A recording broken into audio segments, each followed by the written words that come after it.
Hello, everyone. Thanks for joining in. Welcome to episode 4 of the Uncrackable Conversation. This is a monthly live series that we run with some of the world leaders who are building in the quantum, AI, and blockchain space, bringing them together to share their expertise with the world at large. And today we have two amazing guests. I really appreciate you taking out the time.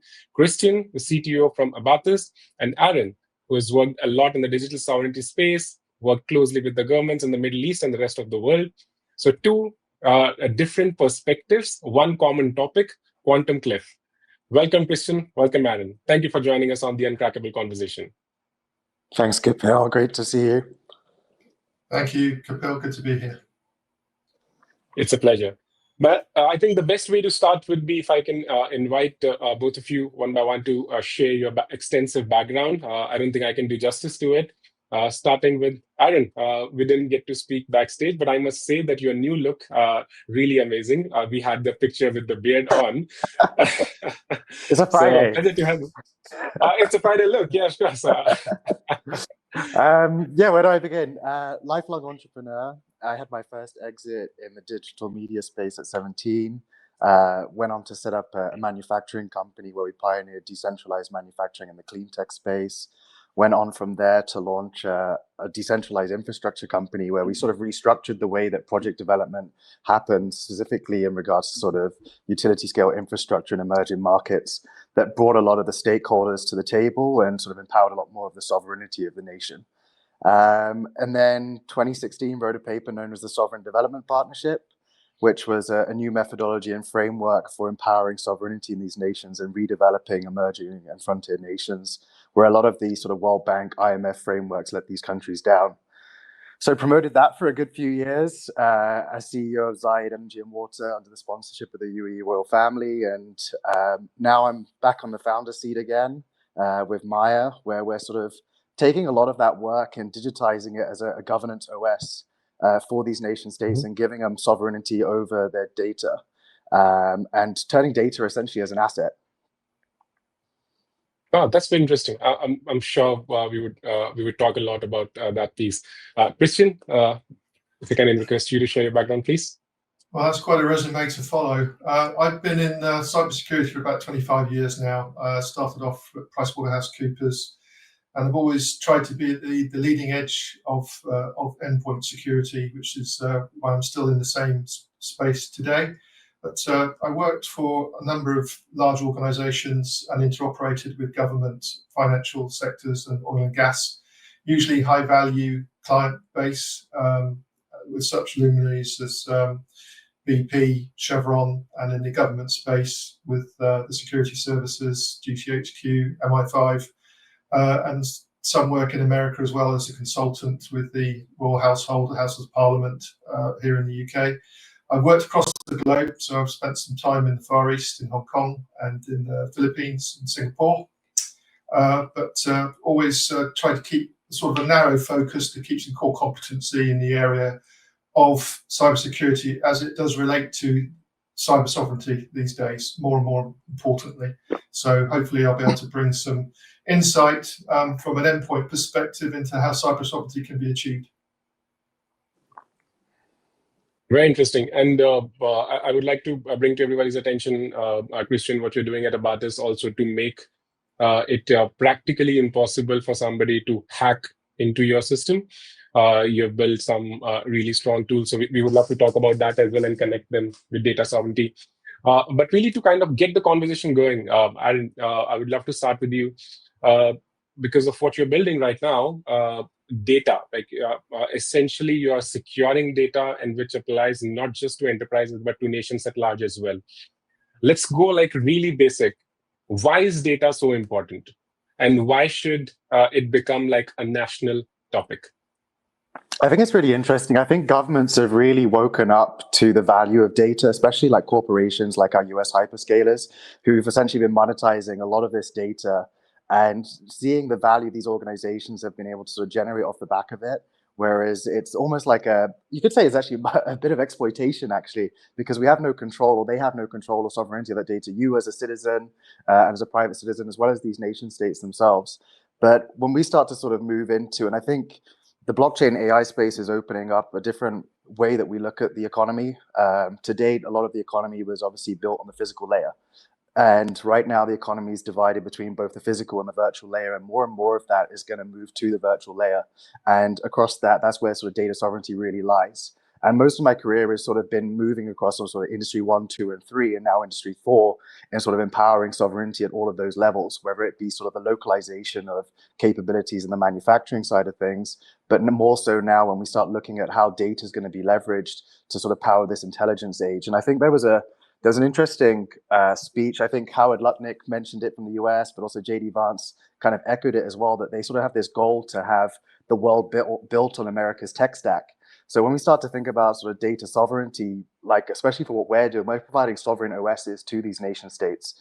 And we personally believe that no nation should have a reliance on another nation, especially when it comes to sort of this instrumental infrastructure layer that they're embedding within these systems, because it's a critical vulnerability. And how do you define a sovereign OS? So we build everything essentially off of our governance layer. So we've got essentially a modular framework that sits on top, or a modular application layer that sits on top of our governance layer. And these are owned by the nation states themselves. And so they have full control, regulatory control, et cetera, over that OS, all of those different sort of module stacks, whether it be the citizen engagement side of things, whether it be the foreign direct investment platform, or even the intelligence dashboards that these governments are integrating as well. It is their data, their intelligence. Interesting. Christian, if I can invite you, same question. Why do you think data is important? I know Abatis has invested millions in protecting the data for world at large. Well, I don't want to be flippant, but I think data is the new currency, isn't it? This is where where the money is, and this is what's feeding AI. This is what as an asset, it's actually being subsumed by some of the major tech giants that are out there, and they are able to repackage and even perhaps manipulate some of that data for their own ends as a nation state, which is what Aaron was talking about. So in order for that freedom of data not to be taken away, we need to protect it at a more fundamental level. And that means responsibility and accountability down to the individual as well as the state itself. Because if I look to Facebook and how they've repurposed and repackaged data and resell it back to you, that you are literally their commodity, you are their value in their stack.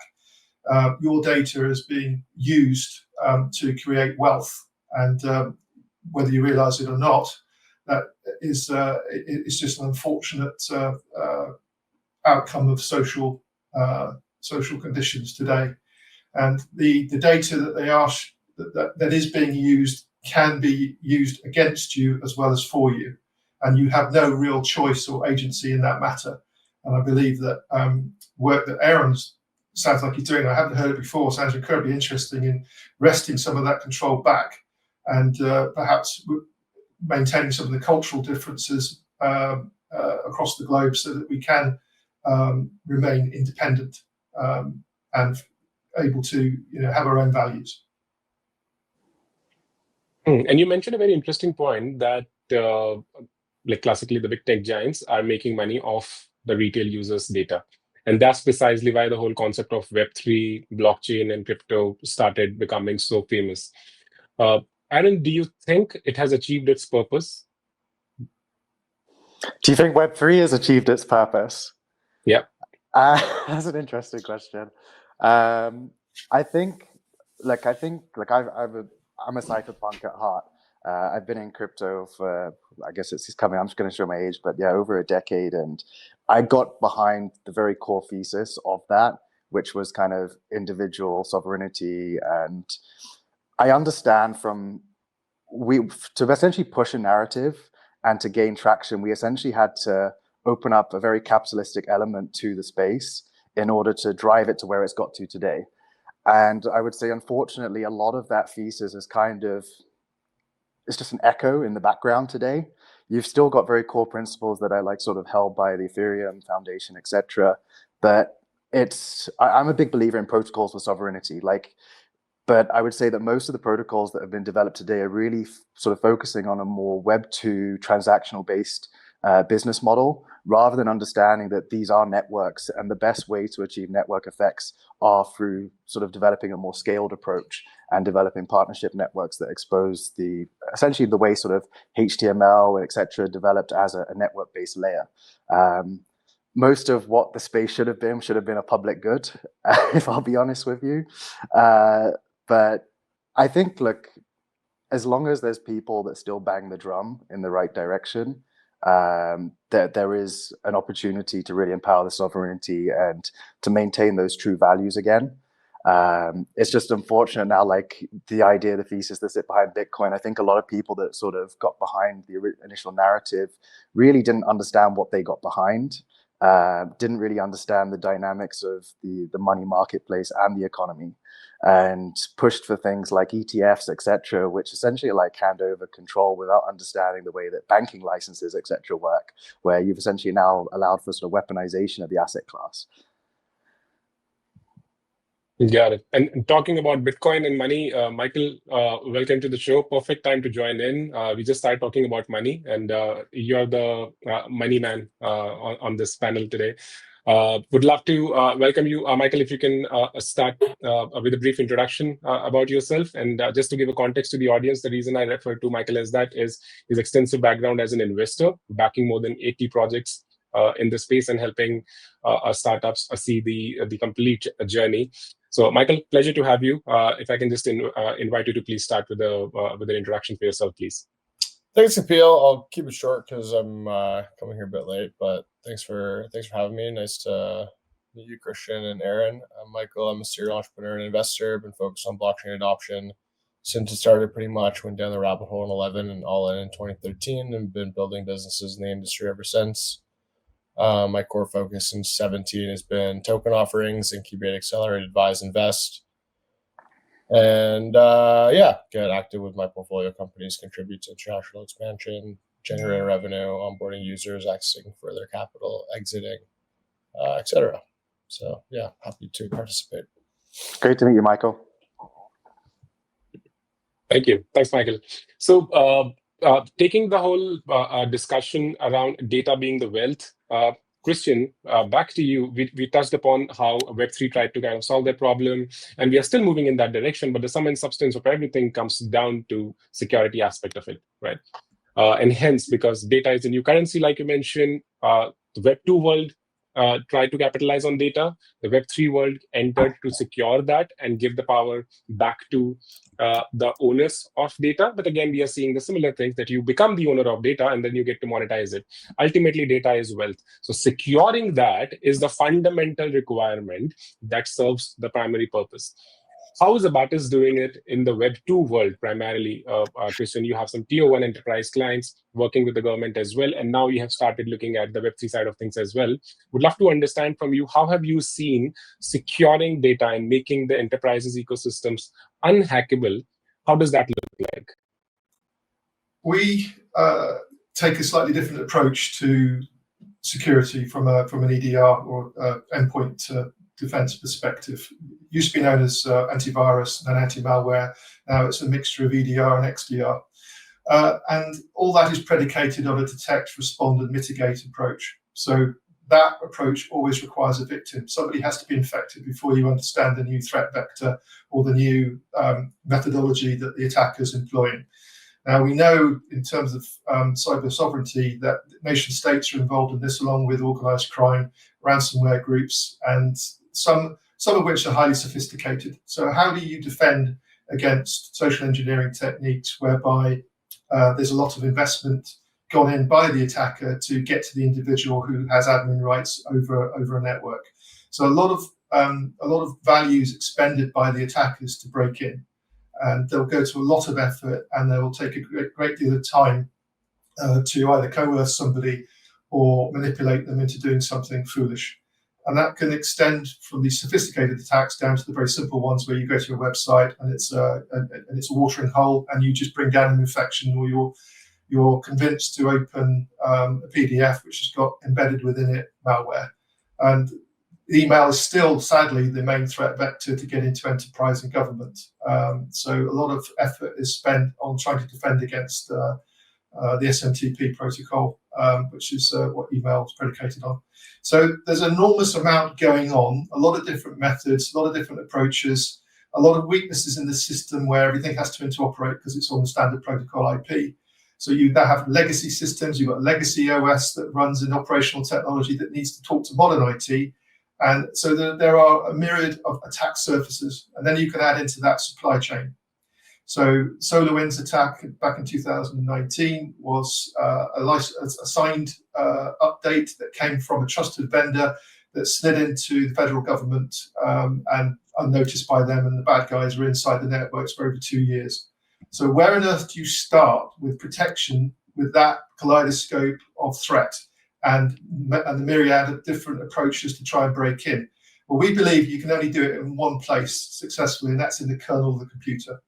So if you're not defending the kernel of the computer, which is its lowest brain, point of the lowest level inside the computer when it starts, if you disregard firmware and the actual tin itself for the moment, we're just describing software. If you're not in the kernel of the computer, you really have no defense against the attackers. So we, as a Bartis, have a very small piece of code that sits purely at ring 0 in the kernel layer, under 100 kilobytes, and what it does is it stops any change. So what we're doing is we're turning that operating system into it and making it immutable, so that if my security policy and my risk appetite is such that I don't even trust my original equipment manufacturer, my OEM, which in many cases would be Microsoft, I can prevent them by having control in the kernel from doing a forced update. Therefore, I can ensure that the availability and reliability of the device is maintained. And because there's no change, threat cannot get on board. So this is how malware becomes persistent on a device. It has to write to the storage of some part of the machine, and it does that by coming to the machine as an executable. So that could be a .dll, .bat file, .exe, whatever it is. And if you're not intercepting that and stopping it, you really haven't got any security. And that describes the persistent attacks. And then we've got the other class of attacks, which is also known as fileless. The fileless attacks use living off the land binaries that are pre-existing. So living off the land binaries are things like PowerShell or VBScript or the others. And the bad guys will co-opt these to maintain low and slow presence on those endpoints. And that's how they go lateral across your network, and they can get into other devices which they're obviously linked to. So we simply remove the ability for the attacker to use those tools. We ensure that the endpoint, one, the OS itself cannot be maladjusted, and two, the living off the land binaries are unavailable to the attacker. And that's an incredibly simple and elegant way of securing the device, the endpoint, without any user intervention, without any updates being required. So, as I said, very elegant, very, very fast, doesn't require updates, as I said, and makes the operating system immutable. Therefore, the bad guys can't get in to extract the data that we're talking about, that we're so concerned about. Because they can't get in, they can't exfil, they can't wipe, and they can't change values in the databases to make you not trust your data. Because that, of course, is another consideration when we're talking about cyber sovereignty and data sovereignty. You need to make sure that that data doesn't get not just infected, but they don't change the values. One of the attacks we saw in the UK, just very briefly, anecdotally, was on a prison database where the attackers got in and they changed the release dates for the prisoners, for some high-value prisoners. So they would be automatically go through the system and be released. They could even move them to a more lower-level prison where it was what we call an open prison here in the UK, so that they could then walk out the door because they were considered a lower risk. And really, they were very, very high-value prisoners. So it got to the point where here the Ministry of Justice couldn't trust their own computer systems. They had to go back to faxes. So talking about data sovereignty again, and then the fax machines were spoofed. So the whole thing happened all over again. So if you don't protect the data at the base level, some of these legacy systems, which might be running Windows 7 still, or in some instances even XP, particularly in the military, if you can't protect those OSs against the attacker, you really have no data sovereignty. So. Wow, that's actually mind-blowing, especially the last example. I want to bring in the a finance aspect into this whole discussion. And Michael, if I can request you to come in, two things that comes to my mind. Whenever we are building a project, scalability and security, two things are important, but they don't really go hand in hand many times.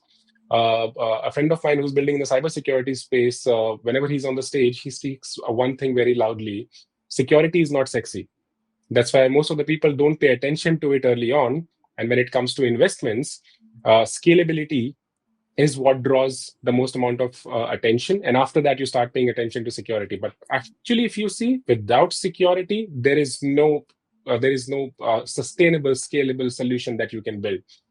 So, in your experience, Michael, how do you see these two things going hand in hand? And connecting to this, if you can throw some light on the recent trends that you're seeing, which helps connect these two pieces together.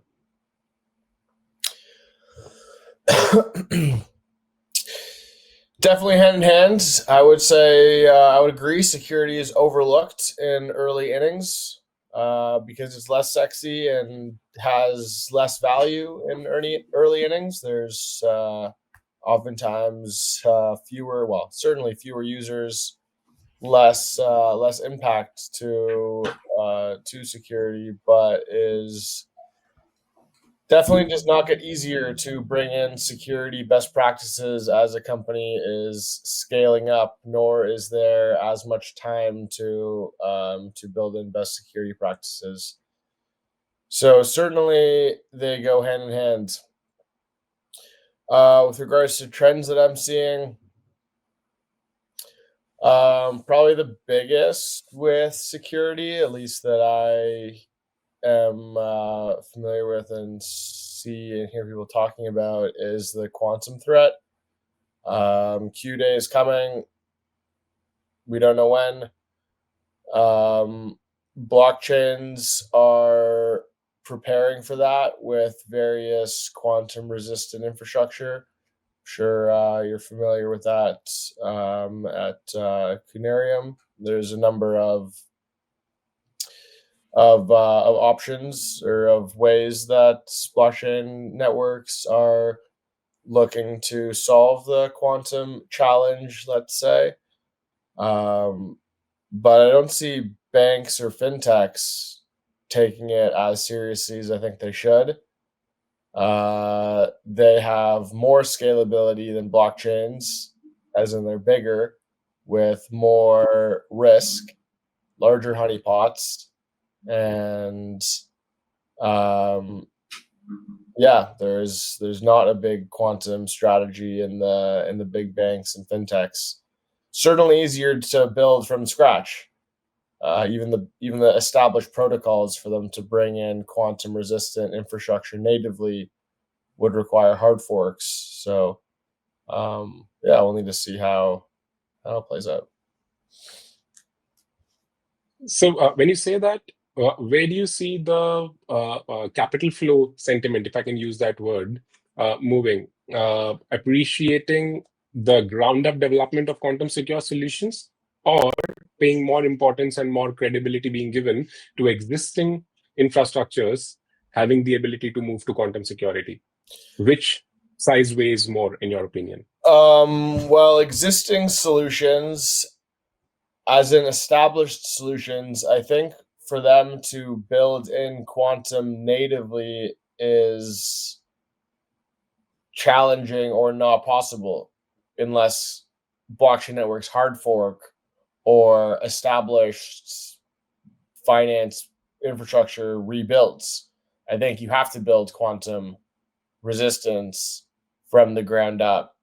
So I think the options are build from the ground up with less tested, less adopted infrastructure and hope for the masses to participate, or for the established networks or businesses to partner and offload the quantum resistance to other businesses that have built from the ground up and are solving those problems. Where is capital flowing? I think it's still pretty early. For quantum, I've seen a couple quantum resistant infrastructure companies get funding in the past year. But I do think it is still early, both for the development of these applications and the financing, the go-to-market. It's all still in the early innings.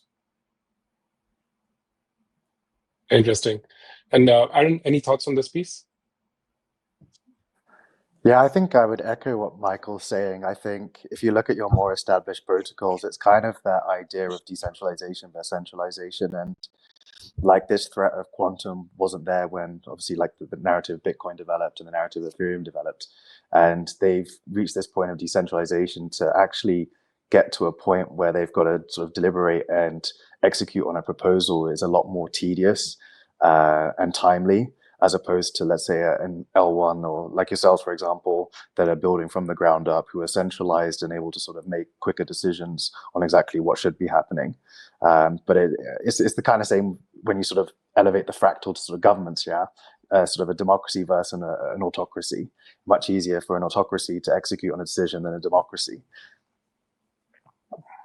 And that's where, Aaron, I would love to have your point of view, because you have closely worked with the governments, and like Michael mentioned about the banking infrastructure, and like I echo that thought as well.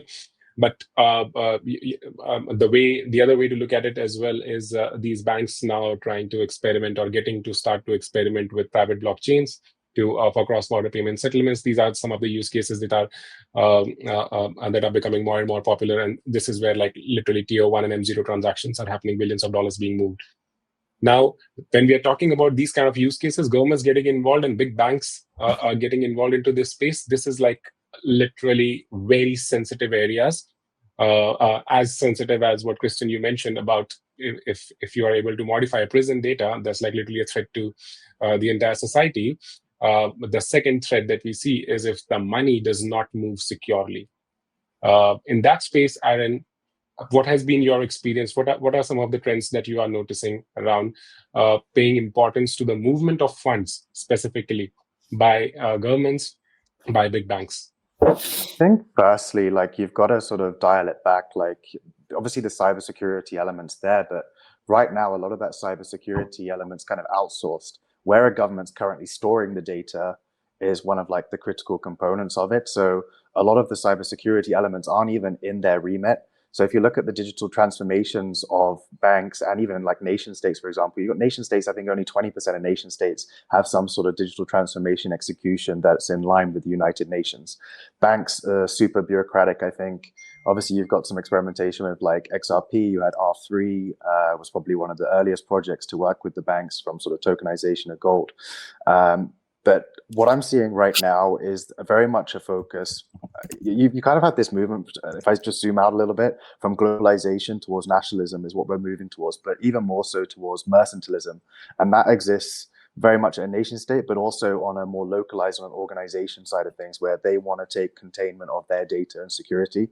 So we're seeing this movement. I'm an advisor to one of a hardware company that's doing data storage and compute, where we're seeing organizations more and more wanting to kind of have custody of that data themselves, rather than relying on sort of these US hyperscalers who, at the end of the day, the remit for the cybersecurity element sits with who they're relying on for the data storage element. But I completely get what you're saying. If we look at, I think privacy is obviously one of the biggest topics you were talking about on the funding side. That's where capital's being allocated at the moment, is the privacy element. TEs, FHE, ZK, etc. That's really much the narrative in regards to where fundraising's sitting. But I don't see any banks at the moment in a position to really look at the quantum security and like the quantum security of fund transfers. I've been working with FS. Our team's been working with FS ISAC over the last year or so, and that's the financial services group who is comprised of CISOs across the globe. I think they represent around 7,000 banks and financial institutions. They have set up a working group to look at post-quantum encryption, and they are doing some development in that area. But they have a huge consideration of legacy. ATMs across the globe are still on Windows 7 or XP. So we've got a situation where some of the banking network can't even support existing encryption standards. So that they have a very, very long journey ahead of them to get to a satisfactory security posture, as we would describe it. We came up with another technology which is predicated very similarly as Abatis, which we call Aegis. And this technology is also leveled at kernel. And what it's designed to do is to prevent exfiltration or read and write of data from the database on an endpoint, on a server. And what it does is it forces the database owner to only have a single front door. So you can only use an approved application to get into the data. There's no possibility of a side channel attack because we intercept it at the kernel layer. So this doesn't require encryption to work. So it would help some of these legacy estates which can't maintain modern encryption systems or proper compliance, help them to become much more secure. So you can put your security controls around the database front end. And then you could put your network access controls, your authentication, your multi-factor authentication at the front door. And there'd be no possibility then of somebody sneaking into the system and doing a lateral attack to exfiltrate the data, or dare I say, wipe it or manipulate it, which is where we're moving to now. We're seeing attacks develop with the advent of AI being repurposed for malicious for malicious financial gain, and also from nation state. In other words, when you deploy your defenses in a stack, you have a multi-layer defense, which is the recommended route to go. You don't rely upon a single technology in the stack. But what you've also done at that point is make your attack surface much, much larger. So you're dependent on these outside agencies, which Aaron was talking to, possibly in another country. It could be a CrowdStrike, it could be a Trend Micro, it could be a Symantec, or one of these other large companies who perhaps don't have your nation state at heart in terms of who they defend first. But not only that, they can also push out updates that cause immense damage as well, as happened with CrowdStrike last year. So what I'm sort of getting to is the attack surface is massive. You've enlarged it. The entry point for the bad guys to social engineer those organizations and also enter through supply chain to get into yours is a massive, massive problem for banks. Now, if I tell you a large bank might have 85 different security vendors in their stack, and they've got to maintain what we call vendor sprawl, and they've got to manage all those relationships, and they've got to monitor and enforce their policies, their security policies, and their good governance on all of those external organizations they have no control over. So you've got this massive vendor sprawl, you've got a huge amount of compute that's devoted to the security space, and many of these themselves have their own vulnerabilities in their code. So if we just take Defender, for example, Defender takes up 97,000 size of A4 at font 11, and Defender is as buggy as anything. So now you've got trusted partners who are delivering you code and updates that could cause you blue screen of death at any monthly patch Tuesday. And then on top of that, you've got all the other applications that are constantly changing as well. Now you add to that the complexity of encrypting and managing the protocols and all of the systems. As I said, you've got vendor sprawl, you've got the problem of management of those estates and the complexity therein.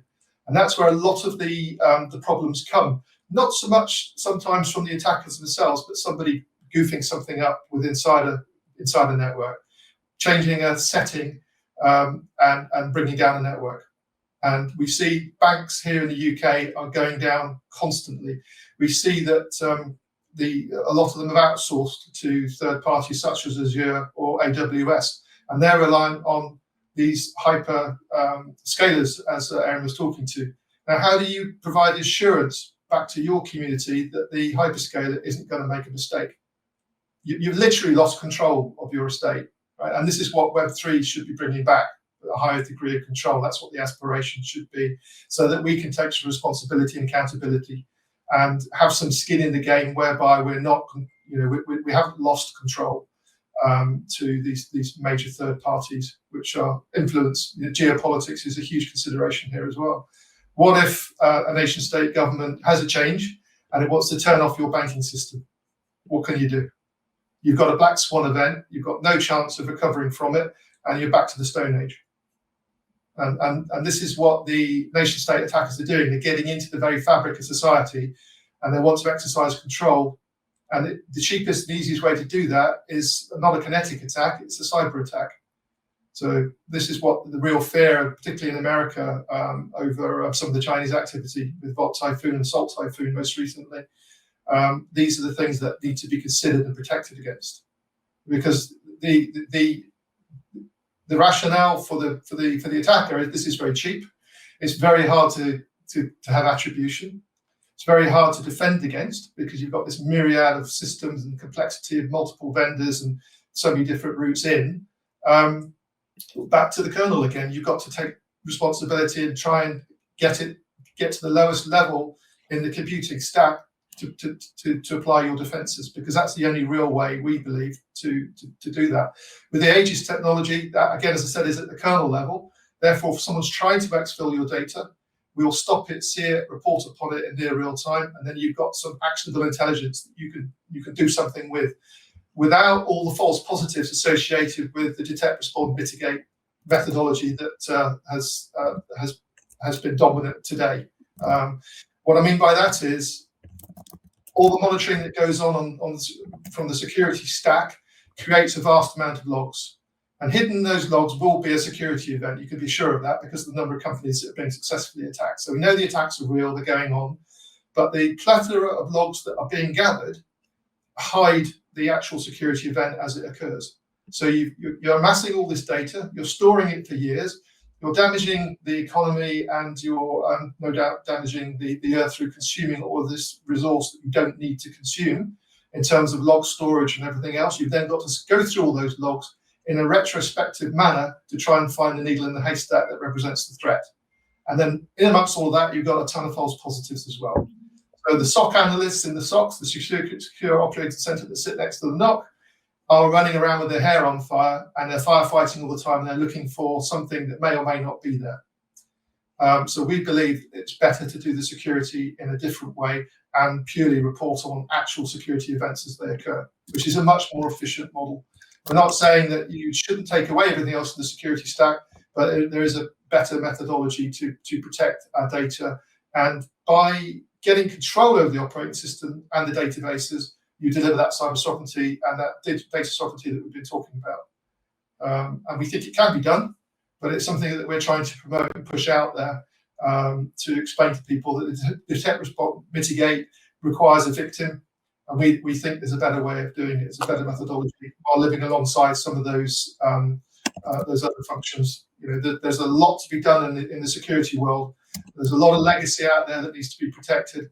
There are a lot of eyes on the screen that still need to be there. You still need to do behavioral analysis. You still need to know that your staff, the insider threat, which is more than 60% of the overall takedowns, happens by the insider. All of that security still has to be managed. You can't do that just within the kernel of a computer, obviously. So we're part of that whole security ecosystem. But we do think we can stop the automated delivery. We think we can stop the AI attacks that are now coming thick and fast. We think we can lend a hand in that regard and really bolster some of these systems moving from Web 2.0 as we transfer some of that delivery to Web 3, where people can be more accountable, and you have got blockchain and you've got evidence, you've got these immutable records which need to be protected moving forward. We believe we can transition that period. But back to what Aaron, I think, also mentioned was something about the tin and where that's made as well. So it's going to get to the point where countries are going to want to be able to produce their own servers, and they're going to want to be able to produce their own chipsets, because NVIDIA just had to come out last week after being accused by the Chinese and say, no, we haven't put a backdoor in there by the NSA into our latest and greatest chipset. And the Chinese, the statement was so carefully worded, it became absolutely apparent that no, the backdoor's in some other part of the componentry. So there's a real break of distrust here from the manufacturer, from the OEM now being delivered to those countries abroad. It's not just sanctions that are having an impact here as well. You've got lack of resiliency for some countries who may get themselves involved in the sanctions list. how on earth do they maintain their standards of life if they're going to be put on a sanctions list by another government? So this is going to impact on data sovereignty and cyber sovereignty as well moving forward. So as Aaron said, we're moving towards a more nationalistic future as the world becomes less globalized, less trustworthy, more fragmented. So there's going to be a clear need for these countries and nation states to have more agency over their own security. You just see the writings on the wall that no one's going to allow these hyperscalers to run the world in future because it's just too high risk. Got it. And picking up from what you mentioned about agency, the biggest trend that we are seeing right now is agentic AI. Now, that's something very interesting that develops, and it connects to what we are discussing today, because in the whole concept of agentic AI, the amount of reliance that you're putting on an agent, which is like a digital identity that you get, the digital agent that you create, you are passing on a lot of data and you're passing on a lot of access to that agent. And today we are relying on one agent. Tomorrow, these agents are going to create more agents. And then we are looking at an economy of agents interacting with other agents. So for this, two things, again, becomes really, really important and powerful. Number one is data, trust, and then access. So in this digital world that we are moving towards, this is becoming a key element, and it's going to become the new norm. I'll invite you, Michael, to share what your views are specifically about the agentic AI economy, and how do you see security playing a key role into that, and especially the decentralized security that is using the blockchain infrastructures to secure these, because that's where you give the power back to the users. Wow, lots that I could unpack there. Pretty broad question. Couple things I think are relevant. The way we're thinking about decentralized AI or agents is 3 layers the stack. There's at the top, inference, AI compute, that is either centralized or decentralized. Actually, all of these can either be centralized or decentralized. But yeah, there's the compute layer, which is important. Then there is the model layer, the LLMs, which also could be centralized or decentralized. And that's actually where we're most interested in and focused on right now, is the decentralization of models. Lots of people are decentralizing agents. And then the third is the agent layer that is using the LLMs that are using the inference. With regards to any security question, it's bottom up, in that you need to have security in each part of the stack. If you have an agent that has a corrupted LLM or corrupted inference, then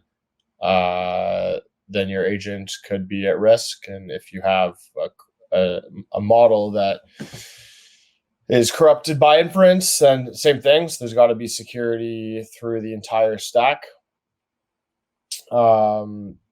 Is thoughts on security? One thing that we are interested in that I think is also cool to talk about with this topic is that I think there will end up being, so inference is the same.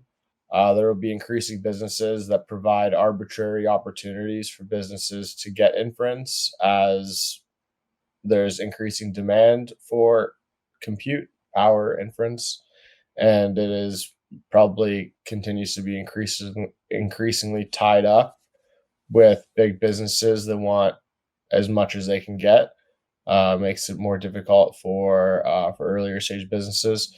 So I think that there will be new codes that come to market to provide arbitrary deal structures to provide inference to the grid, as opposed to just to Microsoft.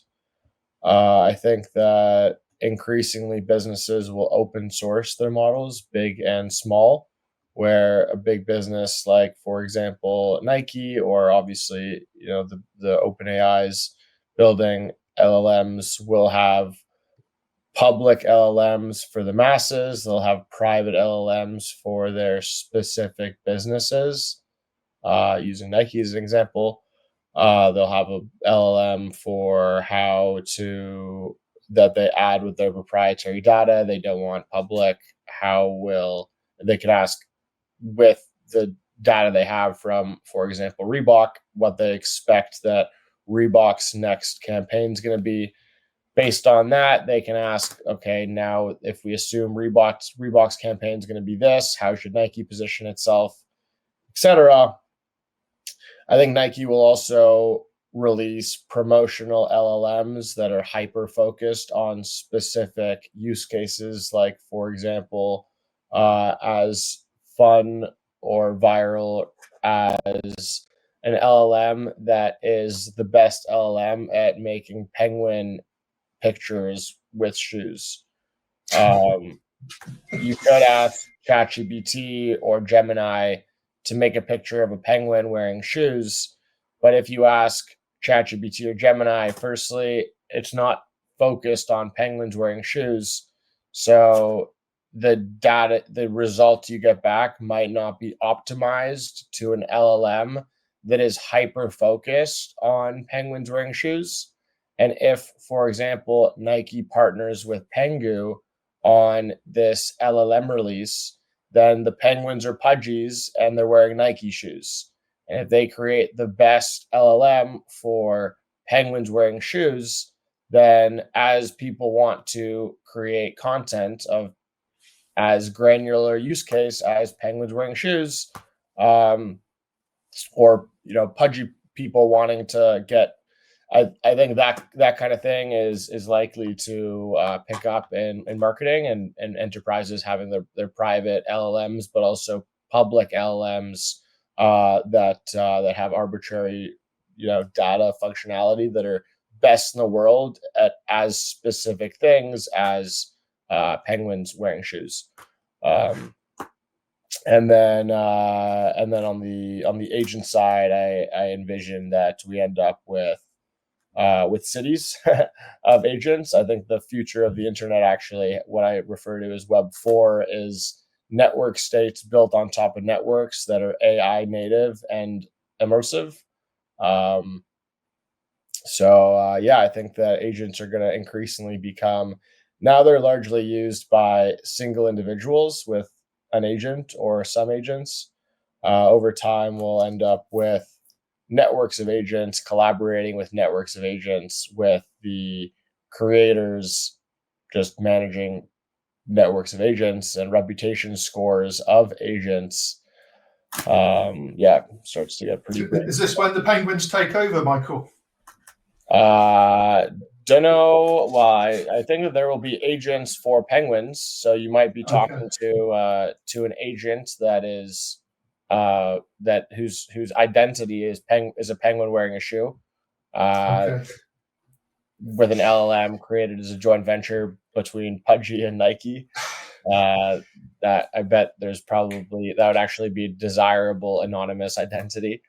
You're almost saying that AI is going to have an imagination moving forward, when today it doesn't. It just copies and replicates.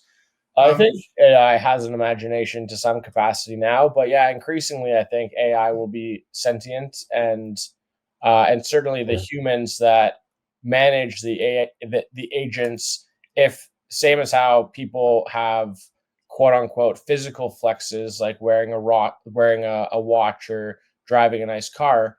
If your AI is of a pudgy, then there's especially a verified pudgy, then that's clout for your agent. Your agent is more likely to be treated more seriously if they have iconic art as their profile picture. So, okay.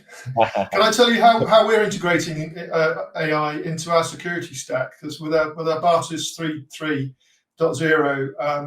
because we're able to detect the attack in real time and deterministically, we can capture the attack from the moment the breach happens. So we're feeding that empirical data straight into a sandbox where the AI can consume it, and we can then map the entire attack profile and possibly the attribution of the attacker as well from the very moment they first breach.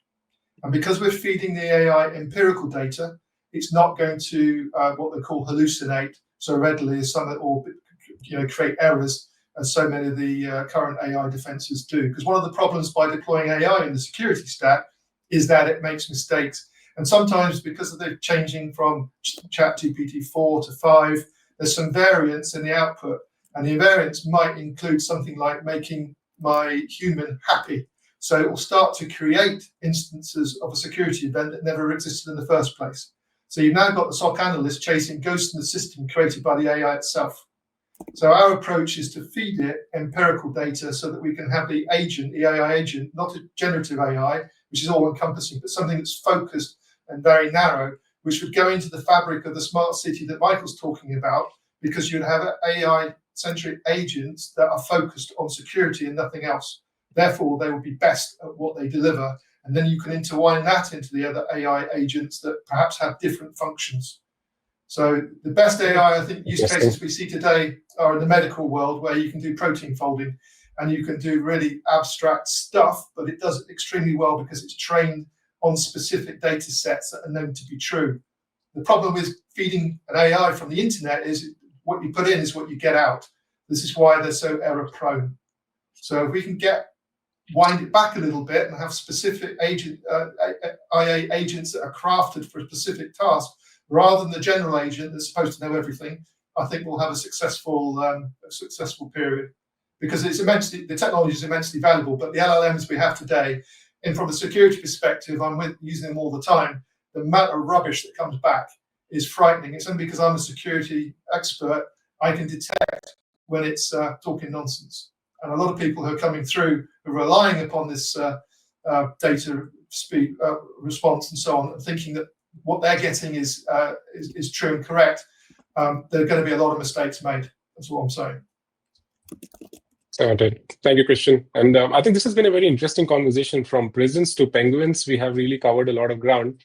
And would love to, there's so many questions that comes to my head, but being mindful of the time, I would love to have some concluding remarks from all three of you, let's say 2 minutes each. We have exactly 6 minutes on the clock.